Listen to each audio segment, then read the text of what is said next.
আজাদ যদি পেতে চাও এই দুনিয়ায় ইহুদি কি করছে, খ্রিস্টান কি করছে, নাসারা কি করছে, কে কি করছে আমার দেখার দরকার নাই, তোমারও দেখার দরকার নাই। তবে তুমি যদি ইমানদার হও তোমার জীবনের একটাই লক্ষ্য থাকবে কোরআন শরীফ আর সুন্নাতে রাসূল। আমার কোরআন হলো আল্লাহর বাণী আর রাসূল হলো যেটা করেছে সুন্নাত। ওই কোরআন অনুযায়ী নবী যা করেছে এ যুবকেরা তরুণেরা বাপেরা, তাহলে পরকালের জীবনটা তোমার আমার জন্য আল্লাহ পাক চির শান্তি জান্নাত দেবে। সবকিছুই আল্লাহ দেয়। পরীক্ষা করার জন্য ফেরাউন এসেছে, নমরুদ এসেছে, সাদ্দাত এসেছে, আবু জেল এসেছে, উদবা এসেছে, সাইবা এসেছে, আবু সুফিয়ান এসেছে, হিটলার এসেছে, আর কত কত আজও আছে, কালো থাকবে। পরীক্ষার জন্য অনেককে আল্লাহ পাঠায়, কিন্তু আমাদের লক্ষ্য একটাই থাকবে কি, আল্লাহ যেদিকে খুশি। আর আল্লাহ খুশি কার কথা মানলে, জোরে বলুন।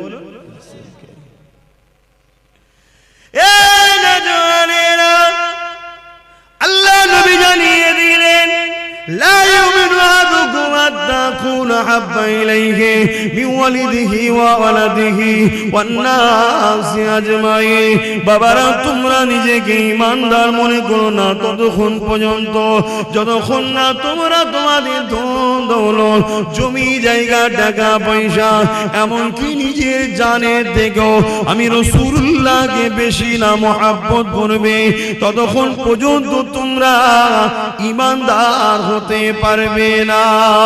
এই যুবকেরা, ঈমান ছাড়া কখনো জান্নাতে যাওয়া যাবে না। ঈমান কি জিনিস? এক কথাই হলো জীবনের সব কিছু থেকে আল্লাহ আল্লাহ রাসূলকে বেশি ভালোবাসা। পারবে তো? জীবনের সব কিছু থেকে আল্লাহ আল্লাহ রাসূলকে বেশি ভালোবাসা। ঘরে যাবেন, যে আয়নার সামনে দাঁড়াবেন, দাঁড়িয়ে জিজ্ঞেস করবেন, হ্যাঁ আয়না, আয়নাটা ছবি পড়বে না, ওকে জিজ্ঞেস করবেন তুই সব কিছুর থেকে কাকে বেশি ভালোবাসিস? যদি তোর আয়নার ছবি বলে যে আল্লাহকে ভালোবাসিস, জানবেন ঠিক জায়গায় আছে। কেন মানুষ সবাইকে ধোঁকা দিতে পারে, নিজের মনকে কখনো ধোঁকা। তখনই তোমার বিবেক বলে দেবে তুই তো মিথ্যা কথা বলছিস রে।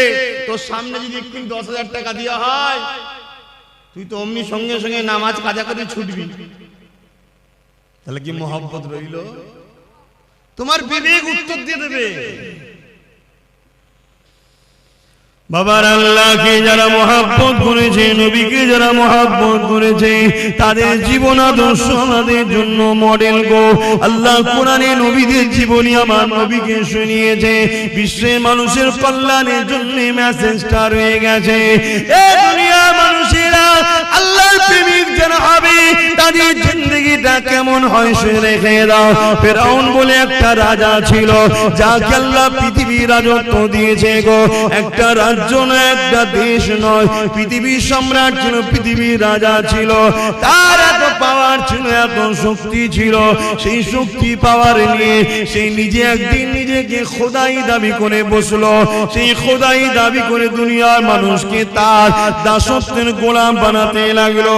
তার জীবনের প্রতিটা মুহূর্ত ছিল অন্যায়, তার জীবনের প্রতিটা মুহূর্ত ছিল জুলুম, তার জীবনের প্রতিটা মুহূর্ত ছিল নারী দেহ শোষণ করা, তার জীবনের প্রতিটা মুহূর্ত ছিল শরাব পান করা, তার জীবনের প্রতিটা মুহূর্ত ছিল মানুষের উপরে জুলুম করা, তার জীবনের প্রতিটা মুহূর্ত ছিল গরিবদের ঘরে কৃতদাস বানিয়ে রাখা।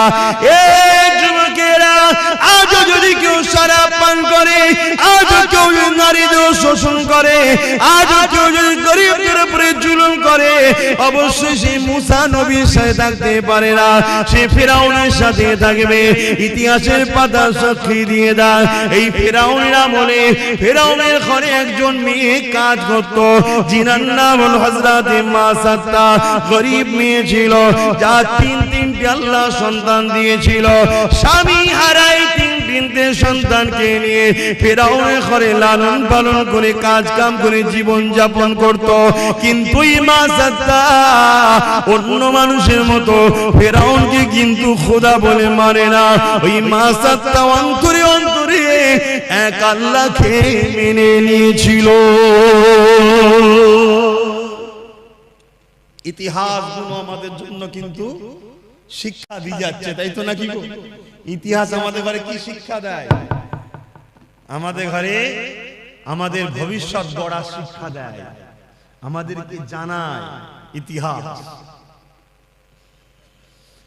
এই যুবকেরা, ও আমার আম্মারা, বোনেরা, মন দিয়ে শুনে রেখে দেন, এসেছি আপনাদের পীরের বাচ্চা, নবীর খানদান, নবীর গোলাম বলে দিয়ে যায়। আজ আছি, কাল আমিও থাকবো না গো, নিঃশ্বাসের কোনো বিষয় নাই গো। আজ আপনারা আছেন, কাল আপনারা চলে যাবে। সবাই কাফন পরিয়ে দিয়ে মিনহা খালাকনাকুম ওয়া ফিহা নুঈদুকুম ওয়া মিনহা নুখরিজুকুম তারাতান উখরা বলে মাটি দিয়ে চলে আসবে।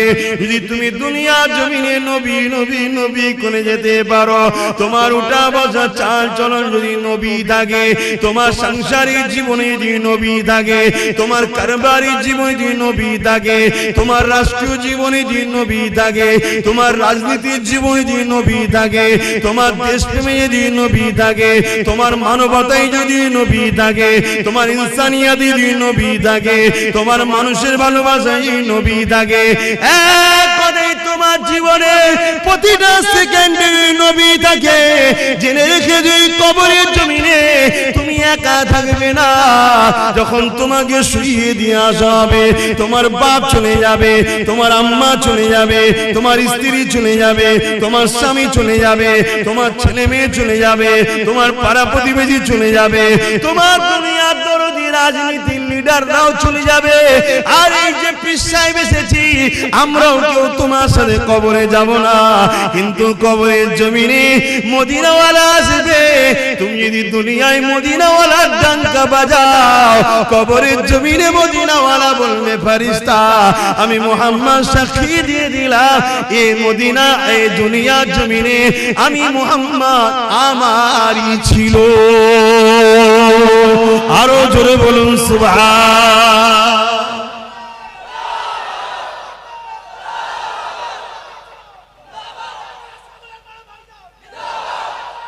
আল্লাহু আকবার। 15 থেকে 50 35টা বছরের জিন্দেগির জন্য জাহান্নাম কিনে নেবেন না আমার সোনার ভাইরা। করো, ব্যবসা করো, কারবার করো, কি বলো, সমাজ সেবা করো, অর্থনীতির সেবা করো, মানুষের পাশে দাঁড়াও, রাষ্ট্র পরিচালনা করো, সব করো, কিন্তু কোনটা করলে আল্লাহ খুশি, কোনটা করলে রাসূল খুশি, এটা মাথায় রাখো। কোনটা করলে আল্লাহ খুশি, রাসূল খুশি, ওটা করো। আর ইসলাম একটা কমপ্লিট জীবন ব্যবস্থার নাম। ইসলামে শুধু নামাজ, রোজা, হজ, যাকাতের মধ্যে সীমাবদ্ধ করবেন না। ইসলাম বা কোরআনে এমন কোন জিনিস নাই যে যার সমস্যার সমাধান নাই। যুবক শোনো, ভাই আমার, যুবতী বোনেরা শোনো, তোমার মতো হাজারো লাখো যুবক যুবতী এই দুনিয়া থেকে কবে চলে গেছে, যুবক বয়সে, যুবতী বয়সে চলে গেছে। তোমার মতো হাজার হাজার যুবক মদকে রাস্তার ধারে টলে টলে পড়ে আছে।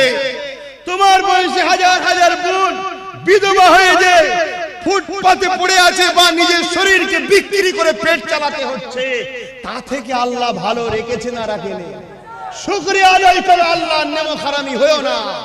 শুকরিয়া আদায় করো যে আল্লাহ আলহামদুলিল্লাহ অনেক ভালো আছি।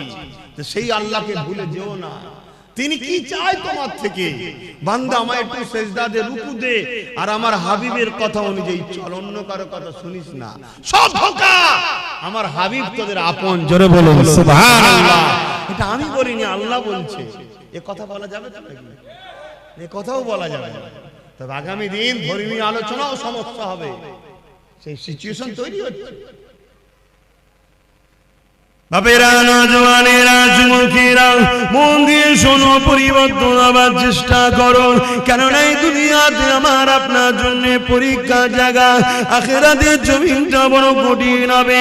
ওই কবরের জমিনটা যদি তোমার রাসূলের না হয়ে যেতে পারো, ওই কবরের জমিনে আল্লাহ বা 99টা করে সাপ দেবে গো। ওই কবরের জমিনে দেখা যাবে জাহান্নামের একটা গর্ত হয়ে যাবে গো। এ যুবকেরা, দুনিয়ার জমিনে যদি সামান্য একটু আগুনে হাত লেগে যায়, সঙ্গে সঙ্গে যদি হাতটা টেনে এলাও, তার জ্বলনটা মাসকে মাস থাকতে থাকে, তার কষ্টটা বলার মতন এত কষ্ট হতে থাকে। দুনিয়ার যে আগুন দেখছো, ওই আগুনটা জাহান্নামের আগুনের কাছে তো বড় পেন নাই গো। জাহান্নামের আগুনকে 70,000 বার ধোয়ার পরে তারপরে আগুনটা তৈরি হয়েছে গো। এ যুবকেরা গল্প বলতে আসেনি গো, এরকম একটা একটা করে কত যুবক চলে গেছে, একটা একটা করে কত যুবতী চলে গেছে গো। তোমার যৌবনটাকে আল্লাহর বিরুদ্ধে লাগাও না গো, তোমার এই ক্ষমতাটাকে রাসূলের বিরুদ্ধে লাগাও না গো, তোমার এই ক্ষমতাটাকে মিথ্যার পক্ষে লাগাও না গো, তোমার এই ক্ষমতাটাকে আল্লাহর ঘরের বিরোধীকারীদের পক্ষে লাগাও না গো। এ যুবকেরা রূপ যৌবন আল্লাহ দিয়েছে, বুড়িরা রূপ যৌবন আল্লাহ দিয়েছে, এটা আল্লাহর রাস্তায় লাগাও, আল্লাহর রাস্তায় খরচ করো। কারণ এই যৌবন বেশি দিন নয়, আবার তুমি বার্ধক্য হয়ে যাবে। এই বয়সে যদি বেশি বেশি করে ইবাদত করো, আল্লাহকে সিজদা দাও, রোজা রেখে রেখে জিন্দেগি কাটা, কোরআন তেলাওয়াত করে করে যদি কাটা, রাসূলের মাহফিলে গিয়ে গিয়ে যদি কাটা, হালাল ইনকাম করে করে যদি কাটা, কারণ হালাল ইনকাম করাটাও ইবাদত। গরিব এতিমদেরকে দান খায়রাত করে করে যদি কাটা, কোন মানুষ বিপদে পড়েছে তাকে অর্থ যদি দিতে নাও পারো গো, শরীর দিয়ে মেহনত করে তার যদি সহযোগিতা করতে পারো গো। এ যুবকেরা মনে রেখে দিও, কাল কিয়ামতের ময়দানে এত কঠিন জায়গা হবে। কি মনে করছো দুনিয়ায় সব জায়গায় দাদাগিরি দিয়ে পার হয়ে যাবে? লাঠির জোর আছে, প্রশাসনের জোর আছে, নেতার জোর আছে, সব জোর দেখিয়ে দুনিয়ায় চলে যাচ্ছ। মনে রেখে দিও আখিরাতে দেখাবে মনে করে রেখেছো না বন্ধু না। আল্লাহ কিয়ামতের দিন বলবে জাহান্নামকে, এ ফেরেশতা যা আমার জাহান্নামকে নিয়ে জার্সির পাশে বা 70,000 জিনজিল দিয়ে আল্লাহ জাহান্নামকে বাঁধাবে। আল্লাহ পাকের এক একটা জিনজিলেতে ওই জিনজিলে 70,000 বাঁধা হবে, এক একটা জিনজিলে 70,000 করে ফেরেশতা ধরে রাখবে, জাহান্নামকে ধরে রাখতে পারবে না গো। লম্বা লম্বা যে পার করে গুনাহগারদের করে ধরতে যাবে গো। ওই জমিনে আদম নবীও নফসি নফসি বলবে, মুসা নবীও নফসি নফসি বলবে, ঈসা নবীও নফসি নফসি বলবে। এ যুবকেরা তাহলে তোমার আমার কি দশা হবে সেদিন? আল্লাহ দোস্তরা, আল্লাহ নবীরা তারা যদি নফসি নফসি করে, তোমার আমার দশা কি হবে? দাদাগিরি বেরিয়ে যাবে, মস্তানি বেরিয়ে যাবে, রক্তের গরম কেটে যাবে। ওই দিনে তোমার আমার কেউ দাঁড়াবে না গো। হ্যাঁ, দুনিয়ায় যদি তুমি নবী নবী করো, তোমার চরণে নবী, তোমার কথাতে নবী, তোমার লিবাসে নবী, তোমার ব্যবসায়ী নবী, সব জায়গায় যদি তুমি নবীকে রাখতে পারো, চিন্তার কোনো কারণ নেই। ওই কিয়ামতের দিনে নবী মুহাম্মদ তোমাকে জান্নাতে নিয়ে যাবে। একটু ত্যাগ স্বীকার করো আমার সোনার ভাইরা, আমার যুবক ভাইরা, আমার বোনেরা, একটু ত্যাগ স্বীকার করো। কেন তোমরাই কিন্তু সবকিছুর মূল। এখন আগামী দিন তোমাদের বাচ্চারা পশ্চিম বাংলা এবং ভারতে কোরআন, মসজিদ, মাদ্রাসা নিয়ে জলসা মাহফিল নিয়ে, আল্লাহ নিয়ে, রাসূল নিয়ে মাথা তুলে বাঁচতে পারবে কি পারবে না, সেই পরিবেশটা তৈরি করা মুসলমানদের ঘরের যুবক তোমাদেরই দায়িত্ব। তোমার ধর্ম তুমি পালন করো, তোমার মসজিদে তুমি যাও, তোমার মাদ্রাসায় তুমি আসো, তুমি এখান থেকে দিন শেখো, এই মাদ্রাসা বানাও, এখানে তুমি আসো, একে পিয়ার করো, তাহলে তোমার বাচ্চা কিন্তু তোমায় দেখে দেখে শিখবে। সর্বপ্রথম শিক্ষা কিন্তু দেখে শিক্ষা, তাই তো নাকি গো? আর তুমি যদি দুনিয়ায় রাসূল ছেড়ে দাও, তাহলে কিয়ামতের দিন রাসূল পাবে মনে হয়? কি গো বলছেন না কেন? রাসূল পাবেন। আমার আলোচনায় অসুবিধা হচ্ছে যুবকদের, আল্লাহর রাস্তায় বোঝো। আর তোমরা যুবক যত মাহফিলে ভিড় করবে, তত ইবলিসের মাথায় বাজ পড়বে। 1 লক্ষ বুড়ো মাহফিলে ভিড় করলে ইবলিসের অত টেনশন নেই।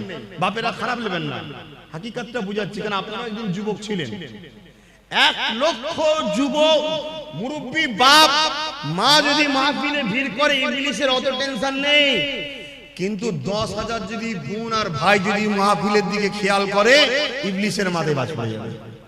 উরি সর্বনাশ কেন? ও জানে মুরব্বী বাপটা আর হয়তো 2-5 বছর,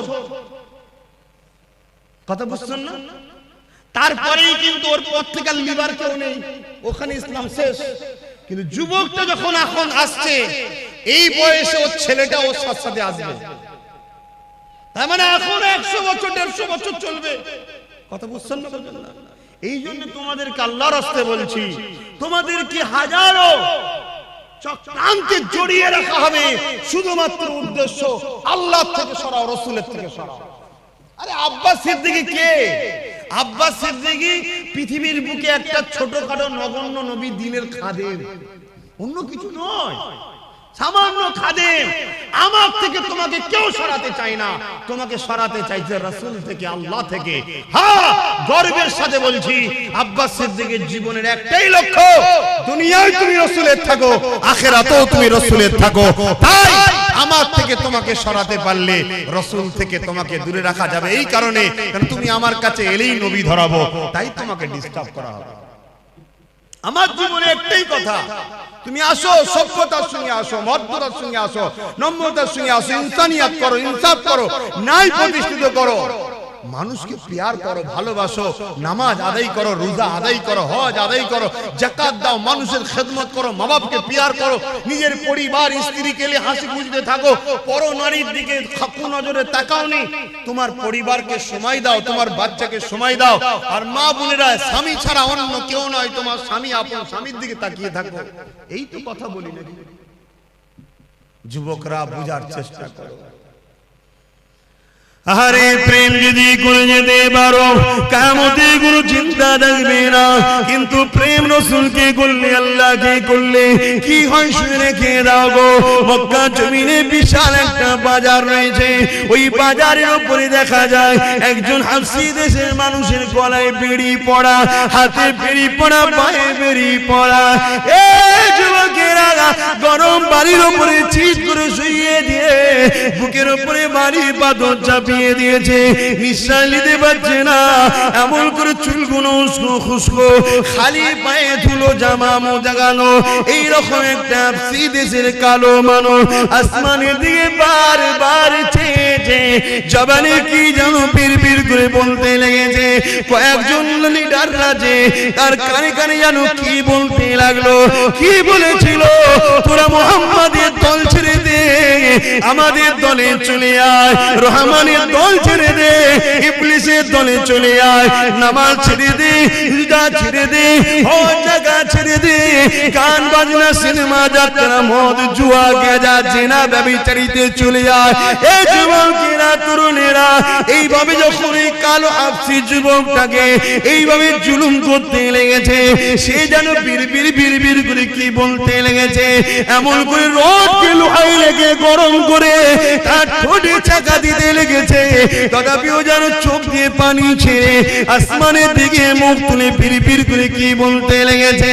এ যুবক, মন দিয়ে শোনো, মুখ ফাটিয়ে আব্বাস সিদ্দিকী চিল্লাতে এসেছে, টাকার জন্য নয় গো, টাকার জন্য নয়, বুঝাতে চেয়েছি বুঝে নাও ভালোবাসি বলে, কেননা নিঃশ্বাসের কোনো বিশ্বাস নাই, আজ আছি কাল থাকবো না, আজ আছো কাল থাকবে না। এত জুলুম অত্যাচার কার উপরে করতে লেগেছে, যার নামটা হলো বেলাল, যে মদিনার মুয়াজ্জিন এক সময় ছিল গো। আল্লাহ রাসূলের সম্বন্ধে অনেক ঘোষণা দিয়েছে গো। এখন একটাই প্রশ্ন, বেলাল কি অন্যায় করেছে গো? বেলালের অন্যায় তৎকালীন আবু জেহেল, উতবা, সাইবা লিডারের নজরে একটা, বেলাল এক আল্লাহকে মেনে নিয়েছে। বেলালের অন্যায়টা কি ছিল গো? বেলাল মুহাম্মদ রাসূলের দলে চলে গেছে। বেলালের অন্যায় কি ছিল গো?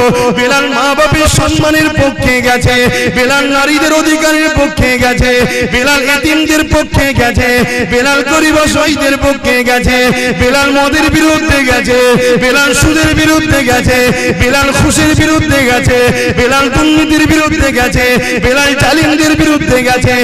এক কথায় এই জমিনে শান্তি প্রতিষ্ঠিত করবে যে মুহাম্মাদের দিকে গেছে, তাই বেলালের উপরে এত জুলুম গো।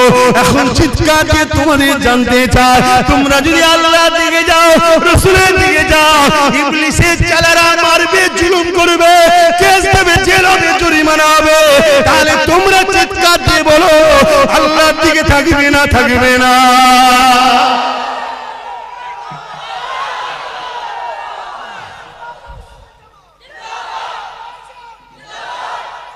আল্লাহু আকবার। পারবে বেলালের মতো মার খেতে?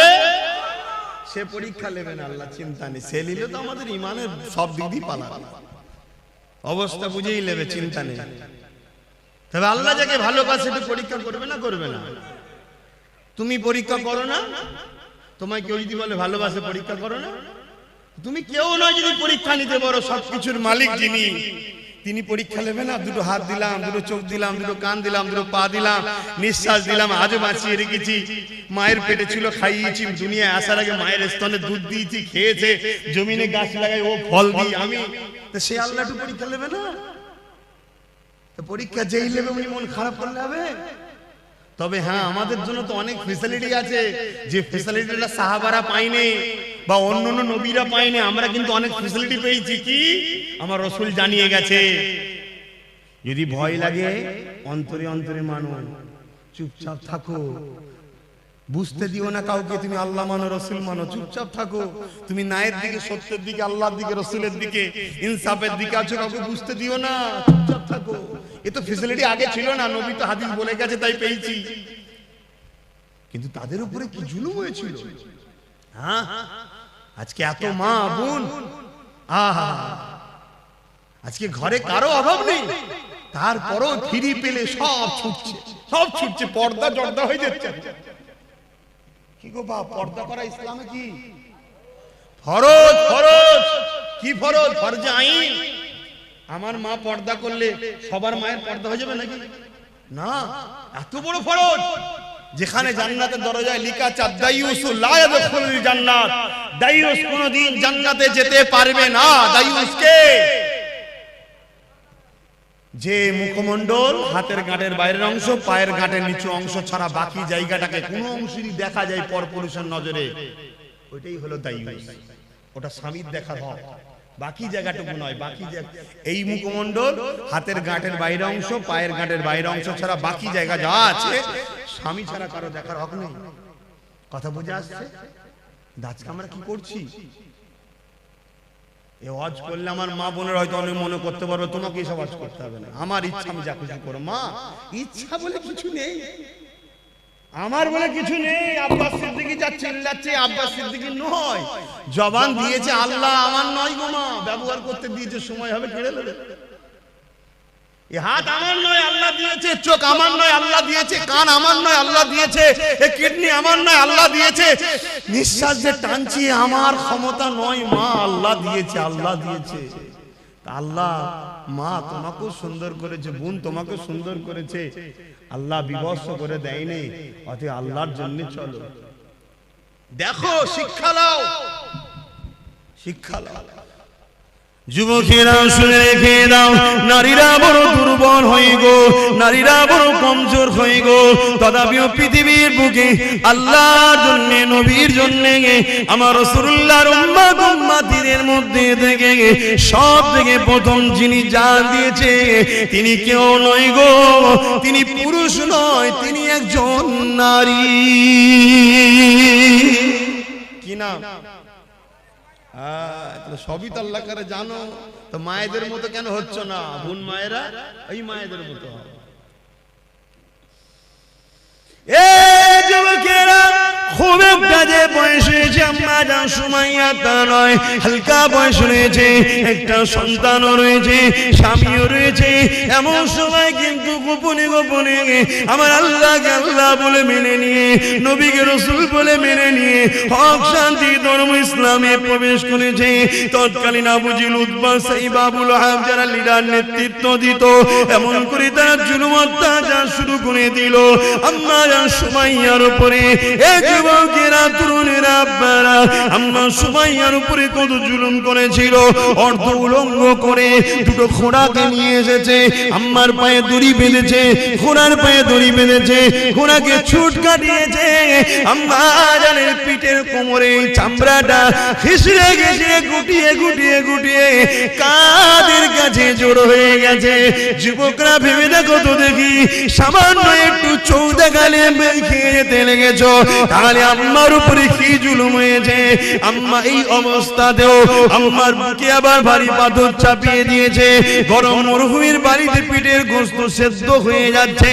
এই অবস্থাতে বলেছিল, এ সুমাইয়া, আল্লাহর নবীর দল ছেড়ে দে, আমাদের দলে চলে আয়। আম্মা সুমাইয়া বলেছিল, রে জালিম, জান একদিন বেরিয়ে যাবে, কিন্তু আমি আমার আল্লাহ রাসূলকে ছাড়বো না। এ যুবকেরা তরুণেরা আব্বারা এমন করে এক বল্লম নিয়ে আম্মা সুমাইয়ার অন্তরে আঘাত করে দিল। আম্মার শরীরটা দুটুকরো হয়ে গেল, বুক চিরে কলিজা বেরিয়ে গেল, পিছন থেকে বুক দিয়ে পিঠ দিয়ে বেরিয়ে গেল।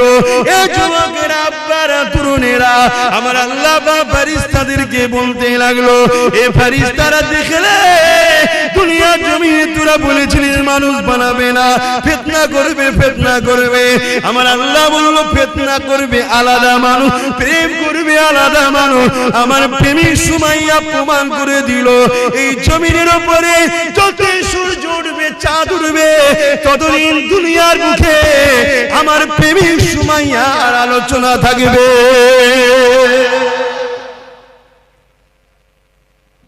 আজকে আব্বাস সিদ্দিকীকেও আলোচনা করতে হচ্ছে, আল্লাহর প্রেমিক। বলো, সে আল্লাহর রাসূলের প্রেমিক হতে পারবে তো নাকি গো? জান মাল সব দিয়ে প্রেমিক হতে হবে। দুনিয়ায় কারো কথা শুনলে চলবে না, আমাদের ঘরে মুহাম্মদ রাসূল এবং আল্লাহর কথা শুনে চলতে হবে, তাই তো নাকি? তাহলে বলুন, জীবনের শেষ নিঃশ্বাস পর্যন্ত নিজেদের জান মাল দিয়ে আল্লাহ আল্লাহ রাসূলের জন্য কারা নিজের জীবনকে উৎসর্গ করতে পারবেন? হাত তুলে দেখান। নারে তাকবীর, নারে তাকবীর। যে হাতগুলো উঠেছে আল্লাহ কবুল করেন, বলুন আমিন। আরো জোরে বলুন আল্লাহুম্মা আমিন। যদি কেউ জান্নাতে যেতে না চায়, হাত না তুলতে চায়, বেকার, তার জন্য দোয়া আছে আমার, বেকার তাকে কষ্ট দিলাম না, তাই তো? সে বেচারি যেতে চাইছেন, আমি কেন ধরে টানতে যাব? আল্লাহ কবুল করো। কিন্তু এই হাতগুলো কতটা ভালো, ঠিক আছে না? শুধু তুলে দিলেন। ভাইরা নওজওয়ানেরা, প্রেম যে নেই তা নয়, অবশ্যই দুনিয়ায় যদি ঈমান না থাকবে, আল্লাহ পাক দুনিয়াকে ততদিন রাখবে।